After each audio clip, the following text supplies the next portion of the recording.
The selfish gene? No, not so much. That's Reaganomics. Are we seeing the end of it? Check it out. Leave your comments, ding the bell, share it with your friends, and subscribe to our channel. And welcome back, Jay in Harlem, New York. Hey, Jay, what's on your mind today? Hey, how you doing, Tom? Good. Wow, what's up? My pleasure to finally get to speak to you. I appreciate everything you're doing and have done in terms of being very informative and everything. Now, I have a question.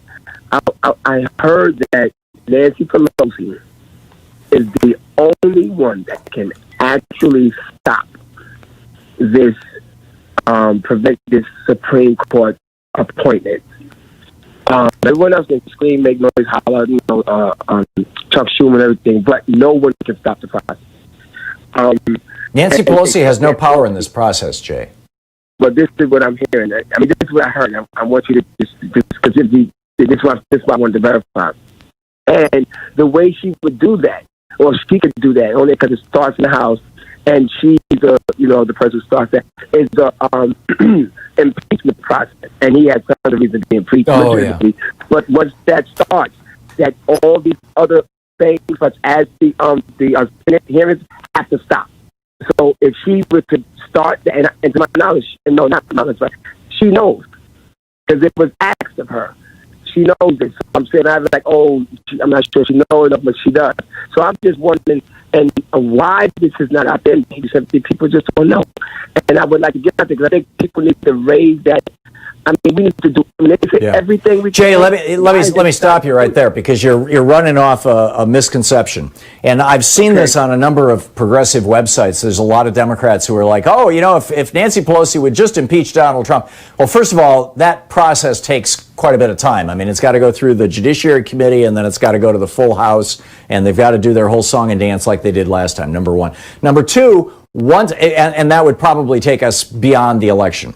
Number two, once that's done, the constitutional requirement that the Senate take up that impeachment is identical to the constitutional requirement that the Senate take up a Supreme Court justice who's been appointed by a president. And Mitch McConnell delayed Merrick Garland's hearings in the Senate by 400 plus days. So, over a year. So he could easily say, okay, fine, the House just impeached the president, but we're going to have a hearing on Amy Coney Barrett instead. He does not have to do it. The predicating assumption for the scenario that you just outlined, Jay, is that the Senate has to drop everything and take up impeachment, and they do not. That's merely tradition. Just like they don't have to drop everything and take up a Supreme Court nomination. That's merely tradition. And Mitch McConnell has already taught us, shown us that he spits in the face of tradition. Right, that's for sure. But now let me ask you this. So in the because remember, we have a short time between now and November, a matter of weeks.